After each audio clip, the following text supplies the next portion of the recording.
Muito bom dia, queridos irmãos e irmãs. Mais um domingo para estudarmos a palavra de Deus juntos e refletirmos sobre como esta palavra fala conosco até os dias de hoje. Estamos dando prosseguimento aos estudos de Vivendo no Amor de Deus, que é o nosso tema geral, o estudo nas cartas de João. E hoje a nossa lição número 15 é Vivendo a Verdade em Amor, e o nosso texto será toda a segunda carta de João, que é extremamente pequena. Ela é apenas um capítulo, né? São 13 versículos que nós vamos ler daqui a pouco. E eu tenho certeza que seremos edificados, seremos enriquecidos, porque Deus não nos deixa voltar vazios depois do estudo da sua palavra. E eu quero orar para que Ele nos abençoe e nos unja na exposição dessa palavra, nos comentários que serão feitos e que vocês também podem interagir fazendo seus comentários, perguntas, sugestões e críticas aí no nosso YouTube e que você esteja sendo ricamente abençoado com os nossos estudos. Partilhe, deixe seu comentário, enfim, interaja conosco para que a palavra de Deus possa ir mais longe. Vamos orar? Grande Deus, eterno Pai, muito obrigado por esta semana de lutas, mas também de vitórias. E agora que estamos começando, Deus, uma nova semana, que o Senhor possa estar à frente dos nossos caminhos, nos guiando, nos dando a direção, nos dando a unção, nos dando sabedoria para vivermos e especialmente vivermos na verdade. Que essa lição de hoje possa falar aos nossos corações, possa modificar os nossos hábitos ruins, possa nos dar encorajamento para dizermos e vivermos uma vida na verdade. Que o Senhor possa falar com cada um dos irmãos e irmãs que estão conosco neste estudo bíblico. Seja em que hora for, em que lugar for, em que momento for, o Espírito Santo de Deus fale ao seu coração. Nós te agradecemos, nós te pedimos no nome santo do Senhor Jesus. Amém. Como eu disse, a nossa lição número 15 tem o tema Vivendo a Verdade em Amor e se baseia na segunda carta do apóstolo João, com os versículos de 1 a 13. E nós vamos ler o texto daqui a pouquinho, mas antes eu gostaria que você soubesse qual o alvo da nossa lição. O alvo da nossa lição é mostrar para cada um de nós que a verdade é a base do amor cristão recíproco e alertá-los do perigo do falso ensino na igreja. E queremos que ao final desta lição nós desejamos, nós oramos para que cada um de nós seja capaz de perceber que há muita falsidade no mundo em que vivemos. Isso não é muito difícil, mas que a gente não se deixe abater ou influenciar por esta falsidade.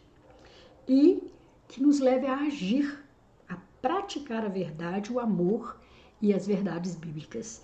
Essa é a nossa oração diante de Deus, né? Para que nós possamos captar todas essas nuances que nós vamos refletir aqui nesta lição.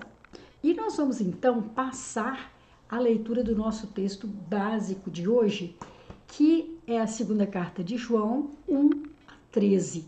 Eu coloquei aqui capítulo 1, mas na verdade ela não está dividida em capítulos, apenas em versículos. É uma carta pequena, extremamente significante, assim como a terceira carta. Mas nós vamos ler hoje a segunda e esclarecer alguns algumas expressões, alguns tópicos, mas também tirar para a nossa vida o que João aconselhou, né, aos cristãos daquela época, se ele continua falando conosco até nos dias de hoje. Então vamos lá.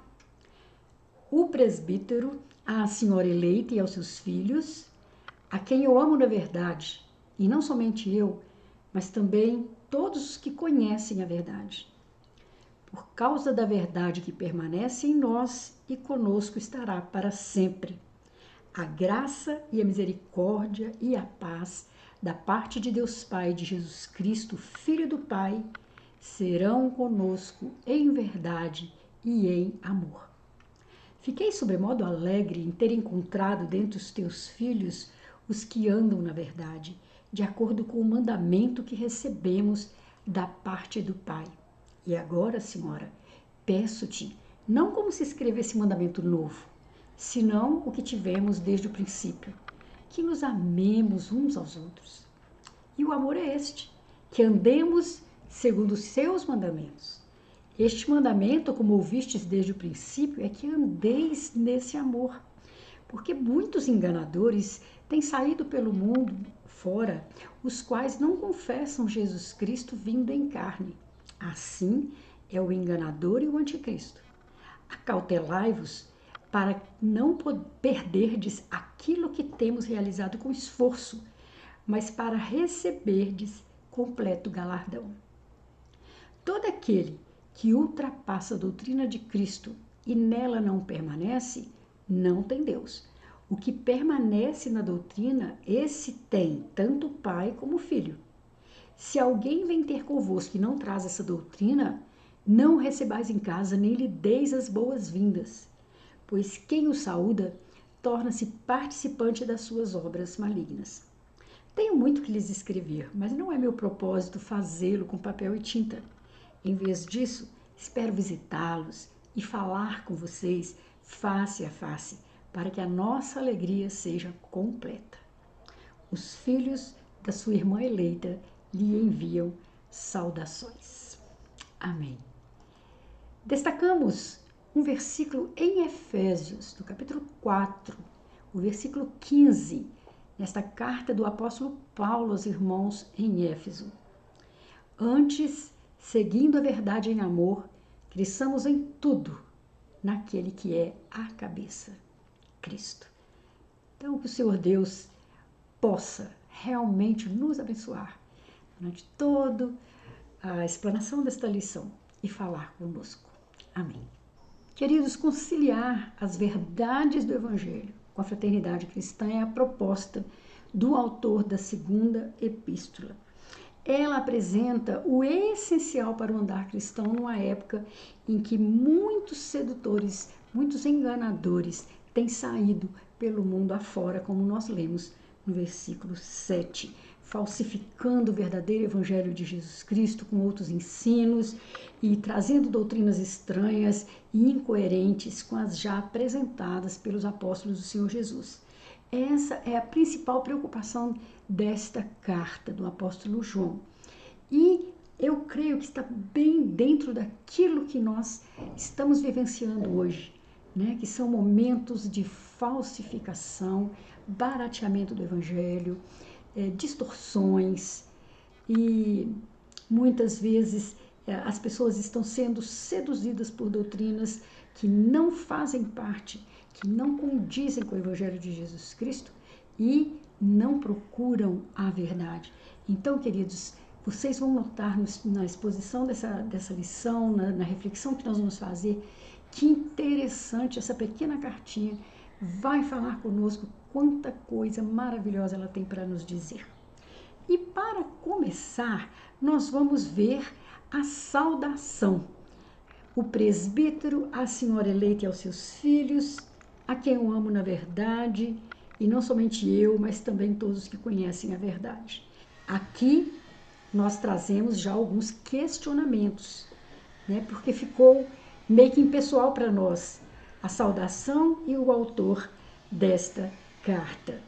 Mas aqui diz que quando nós analisamos os versículos da epístola, nós vamos encontrar informações que nos são úteis para compreendermos a mesma como um todo. Por exemplo, o nome do escritor. Aqui ele não diz eu, o apóstolo João, né? Ele não se identifica sim, o remetente desta carta, né?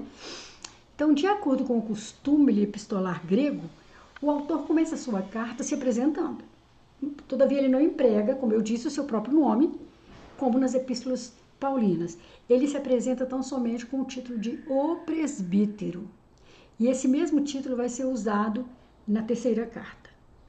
O termo pode ser tanto um título oficial, como Pedro se identifica lá na sua primeira carta, no capítulo 5, versículo 1, que ele diz eu, né, o presbítero, eu sou um presbítero, né, aí nesse versículo. Pode ser também uma maneira carinhosa de se referir ao idoso João, né? E a evidência é que ele era conhecido desse modo por seus leitores. Os seus leitores não estranhariam se ele se apresentasse assim. O apóstolo não tinha dúvida de que eles o identificariam imediatamente por esse título, concluindo que as duas cartas, né, ele vai usar o mesmo título. E que isso dá testemunho da sua autoridade conhecida. Ele se apresenta como presbítero da igreja. Agora nós vamos ver o estilo e o vocabulário dessa epístola.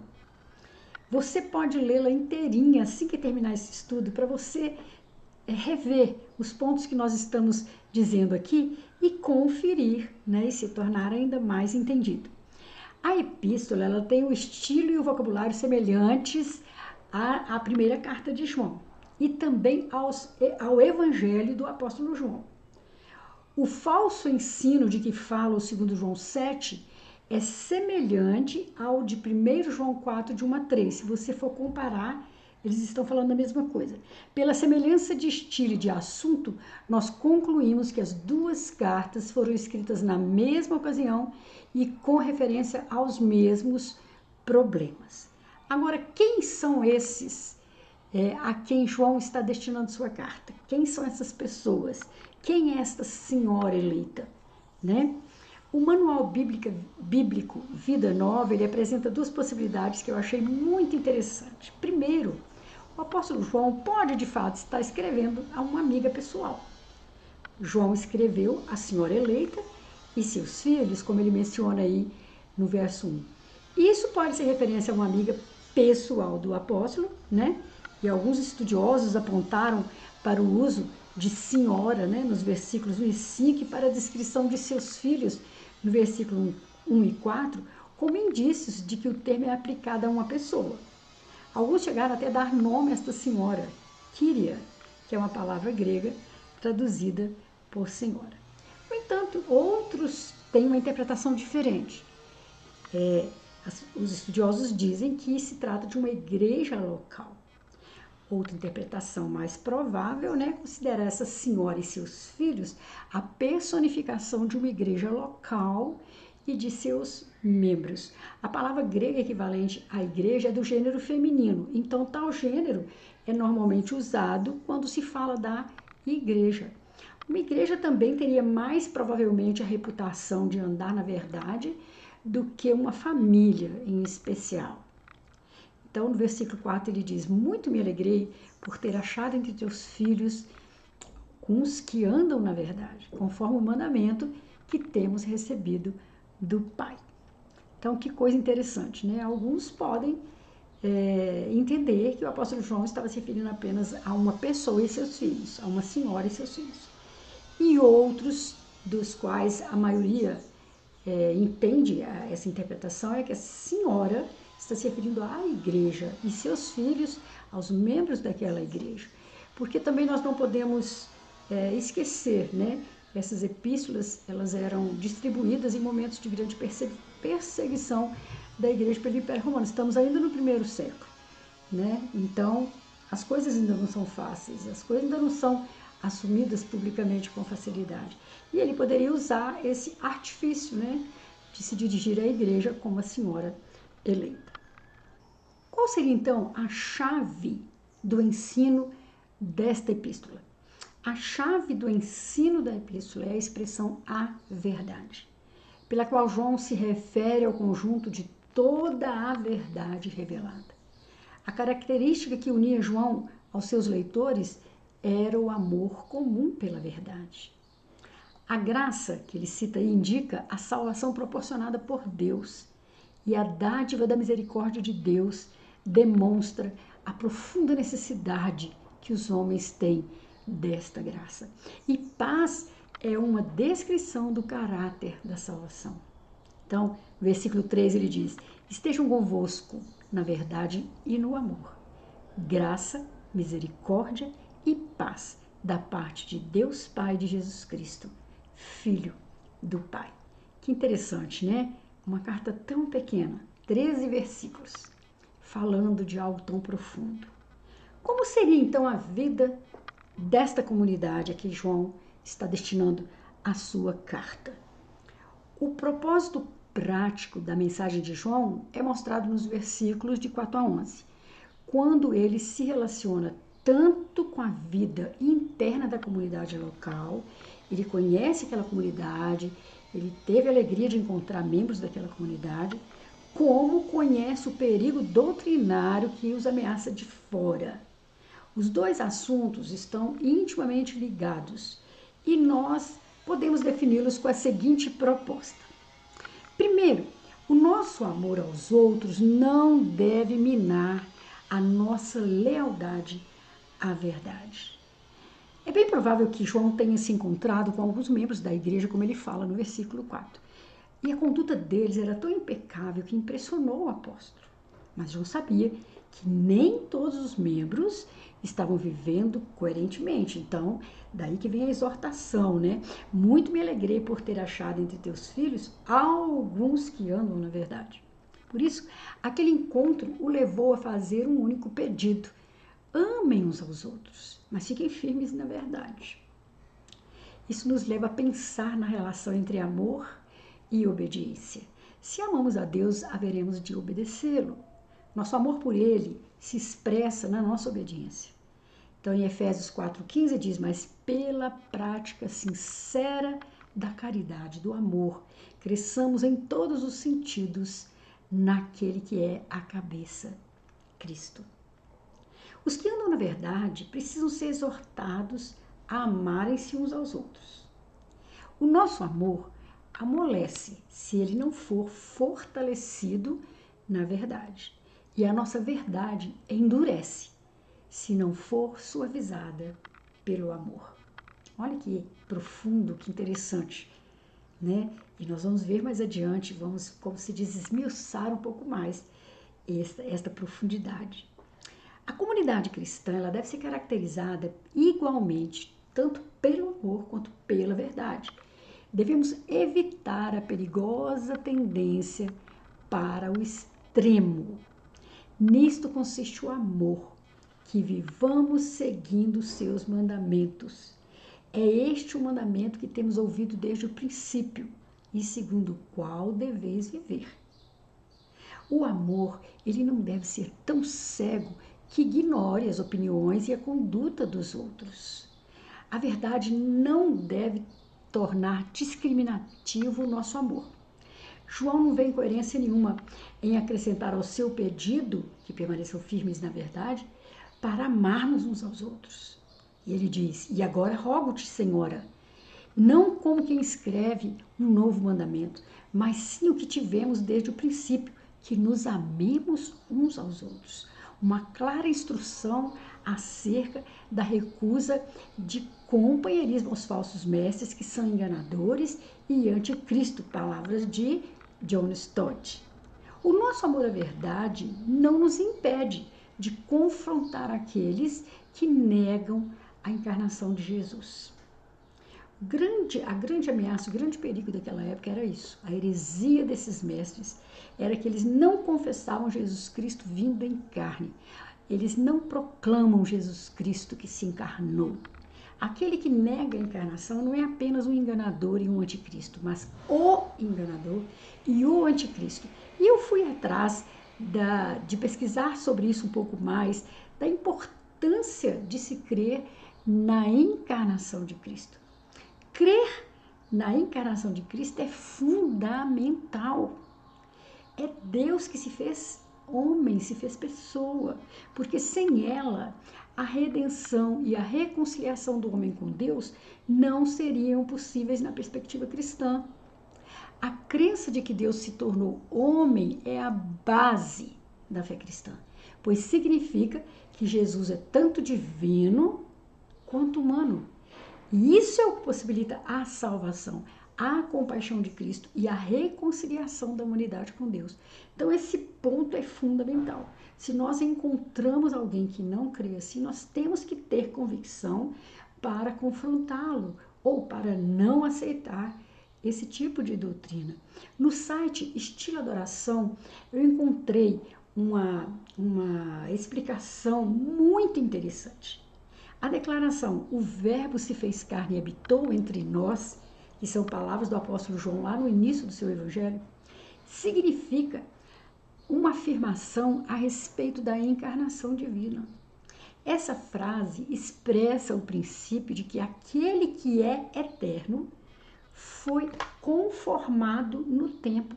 Aquele que jamais foi criado assumiu a humanidade.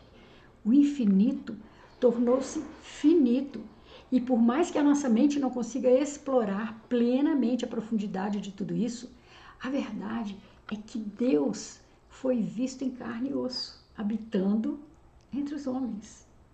Irmãos, que coisa maravilhosa. Às vezes nós não paramos para pensar na profundidade disso, né? O verbo se fez carne e habitou entre nós. João usou esse termo para mostrar aos seus leitores que o verdadeiro logos, o verbo, não era algo impessoal, mas uma pessoa real que revelava corporalmente a divindade que podia ser ouvida, vista e tocada. Isso fica muito claro quando tomamos o versículo inteiro. O verbo se fez carne, habitou entre nós, repleto de graça e de verdade, e vimos a sua glória como a do unigênito do Pai. Isso está no Evangelho de João, no capítulo 1, versículo 14. A doutrina da encarnação, portanto, sem dúvida, está no centro da fé cristã. Se alguém nega a encarnação de Deus na pessoa de Jesus Cristo, ele não pode ser considerado um cristão. Mas nos primeiros anos do cristianismo, nos tempos do apóstolo João, falsos mestres começaram a atacar a pessoa de Cristo. Alguns negavam a divindade de Cristo e afirmavam que ele era simplesmente uma criatura de Deus ou mesmo uma pessoa comum que supostamente teria recebido um poder especial que o levou a um grau superior ou divino ou supostamente ser adotado por Deus. Já outros negavam a humanidade de Cristo, afirmando que seu corpo era simplesmente uma ilusão. Olha, irmãos, mas João combateu essa ideia, afirmando que no princípio era o verbo estava com Deus e o verbo era Deus. Com isto, João deixou claro que Cristo não era uma criatura, mas uma pessoa divina e eterna. E em seguida, João reprovou qualquer dúvida a respeito do corpo de Cristo, escrevendo que o verbo se fez carne e habitou entre nós. Dessa forma, João testificou que Jesus não era um espírito, um corpo ilusório, um fantasma. Ele era de carne e osso, e isso é plenamente humano, e é plenamente humano como qualquer um de nós. Então, eu achei essa explicação muito clara, precisa, para que nós possamos compreender a profundidade da nossa fé de que Deus encarnou, né, e passou a viver entre nós através de Jesus Cristo. E o próprio João fala assim, que Jesus encarnou-se, fez carne, né, habitou entre nós, e assim o fez repleto de graça e de verdade, e vimos a sua glória como do unigênito do Pai. Que preciosidade o apóstolo João testemunhou. Nós vamos ver então os perigos na comunidade daquela época. João relaciona alguns perigos que tais atitudes podem causar. A oposição à encarnação de Cristo é uma influência maléfica para a comunidade. Vai minar a fé, vai destruir aquela comunidade espiritualmente. Aquele que nega Cristo fica sem Deus. Não pode ter Deus, isto é, gozar comunhão com ele, conforme está lá no versículo 9. A consequência dos erros dos enganadores é muito séria para não ser confrontada. Leva os seus adeptos a perderem o pai, bem como o filho. E quem recebe tais pessoas torna-se conivente com elas, porque quem os saúda toma parte em suas obras más. E aqui vamos falar do encerramento da carta, que são os versículos 12 e 13. João fez algumas revelações pertinentes para encerrar a sua pequena epístola. João deixa claro que o assunto não termina por ali, né? João tinha muito mais para transmitir aos seus leitores, mas estava aguardando a oportunidade para fazer isso pessoalmente. Preferiria falar face a face para não ser mal interpretado. João fala também da esperança de vê-los pessoalmente. Sempre que conhecemos um irmão ou irmã em um congresso, um retiro espiritual, nós manifestamos o desejo de, em uma ocasião oportuna, revê-los. Assim também João. Aliás, ele diz assim no versículo, em Filipenses 2:24, Paulo também fala: confio no Senhor que também eu irei visitar-vos em breve. Então, todos eles tinham esse desejo de reencontrar os irmãos. João pressupõe que eles o receberão bem. Ele manifestou seu desejo com tanta convicção que não teve nenhuma dúvida de que a recepção seria calorosa. João antecipa que o propósito da visita é a comunhão entre eles. O propósito dessa comunhão é para que a vossa alegria seja perfeita. A alegria completa é o resultado da comunhão. O Novo Testamento nada sabe de uma alegria perfeita fora da comunhão. Uns com os outros através da comunhão com o Pai e com o Filho, segundo John Stott. E João termina dizendo que os membros da igreja de onde ele escreve estão mandando forte abraço, que é a sua irmã, a senhora sua irmã, né? Quando passa algum tempo fora da comunhão dos irmãos, você também sente saudades? A gente sente, né, saudade daqueles que significam tanto para nós. Segundo o site palavraprudente.com.br,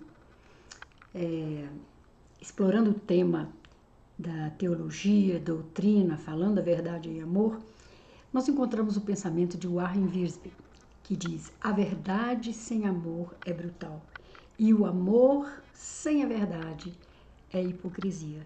E essas palavras são profundas e perpetuamente relevantes. Por isso, vamos pensar por um momento. Se eu me dirigir a você com base apenas na verdade, então a nossa relação se tornará cada vez mais difícil e até mesmo brutal. Toda informação que você receberá de mim será confiável, porque será uma informação precisa, mas talvez não seja proveitosa, porque ela será entregue sem nenhuma preocupação de como isso pode te afetar. Imagina que sua melhor amiga se dirigisse a você com base apenas na verdade. Ela seria muito eficiente ao avaliar quais as suas forças e fraquezas, mas suas avaliações provavelmente não iriam te ajudar. Por quê? Porque ela não se importará da maneira como essas palavras sinceras vão te afetar. Ela estará satisfeita em simplesmente lançá-las como granadas e se elas te machucarem, bem, isso é problema seu. Então, a verdade sem amor é brutal, machuca e muitas vezes até inútil, pois é difícil recebê-la dessa maneira. Nós temos resistência a ouvir a verdade sobre nós e dita de uma forma crua. Mas o amor sem a verdade também não presta. O amor sem a verdade é hipocrisia. E ele muitas vezes pode não ser útil, pois não te dirá o que algumas vezes você precisa realmente ouvir. Muitos de nós tendemos a um ou outro tipo desses extremos. Algumas pessoas são muito amáveis, suas palavras são muito positivas, afirmativas, encorajadoras, mas muitas vezes não tão íntimas e verdadeiras como deveriam ser. Outras pessoas não parecem ter problemas para falar a verdade, mas elas fazem isso de uma maneira, como eu disse, indelicada. É como se elas não se importassem em como você recebe a verdade. Só se preocupam em dizer. Eles entendem que jogar granada de verdade na cara dos outros é edificante mesmo se isso resultar em muita destruição. Mas os filhos de Deus não podem se satisfazer em ser meramente amáveis ou verdadeiros. Devemos buscar crescer mais e mais como Jesus Cristo para sermos mais amorosos e sinceros. Precisamos manter essas duas virtudes intimamente conectadas no nosso dia a dia. Em Efésios 4, Paulo nos mostra a importância disso para a nossa maturidade espiritual e ainda descreve o oposto como ser crianças que são jogadas para lá e para cá por ondas carregadas pelo vento de doutrina, por astúcia humana, por espertezas, esquemas enganosos. Isso é infantilidade espiritual. E imediatamente, depois de caracterizar a maturidade espiritual dessa forma, ele escreve: antes, falando a verdade em amor, cresçamos de todas as formas nele que é a cabeça. Cristo é o nosso versículo-chave de hoje. Então perceba, falando a verdade em amor é contrastado com a imaturidade espiritual. Em outras palavras, ser amável sem ser verdadeiro e ser verdadeiro sem ser amável são evidências de infantilidade espiritual. Os dois extremos caracterizam infantilidade espiritual. Cristãos devem crescer em semelhança a Cristo. Esse é o bom caminho no qual Deus trabalha todas as coisas em nossa vida. Seria útil para nós considerarmos, então, como é que Jesus Cristo, especialmente no modo como ele mostra as virtudes da verdade e do amor, e em todo o Novo Testamento, nos ensina a respeito disso, né? Jesus é ao mesmo tempo a personificação da verdade e do amor. Ele afirmou abertamente lá em João 15,13, né? Eu sou o caminho, a verdade e a vida. Deus é amor.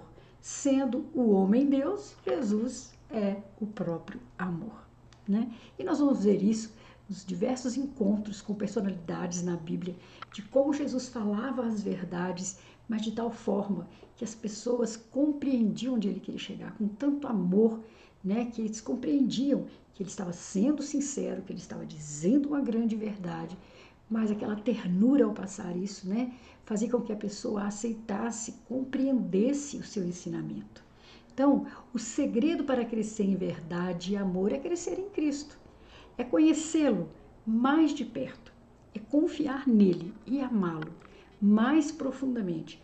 Assim como o Espírito nos ensina em sua palavra, é necessário crescer em sua graça e conhecimento ao ter nossas mentes renovadas diariamente, conforme aprendemos lá na segunda carta de Pedro 3, em Romanos 12, em 1 João 2. Queridos, que lição maravilhosa! Eu hoje vou deixar para você refletir alguns pensamentos também encontrados neste site que eu citei, que eu achei maravilhoso para nós nos perguntarmos, para colocarmos para nós mesmos, né? E como seria isso? Os filhos de Deus não podem se satisfazer em ser meramente amáveis ou verdadeiros. Devemos buscar crescer mais e mais como Jesus Cristo para sermos mais amorosos e sinceros. Outro ponto para você refletir: ser amável sem ser verdadeiro e ser verdadeiro sem ser amável são evidências de infantilidade espiritual. E, repetindo o versículo-chave, antes, falando a verdade em amor, cresçamos de todas as formas nele, que é a cabeça, Cristo. Como é difícil ser sincero, ser verdadeiro e ser amável. Essa deve ser a nossa oração todos os dias da nossa vida, para que nós possamos ser essas pessoas que não são bajuladores, que só dizemos as coisas que os outros querem ouvir, mas que em determinados momentos nós temos que realmente sermos portadores da verdade para aquela pessoa, mas que façamos isso com muito amor. Que Deus te abençoe e te guarde, e que na próxima semana estejamos juntos para o último estudo deste tema geral. Amém.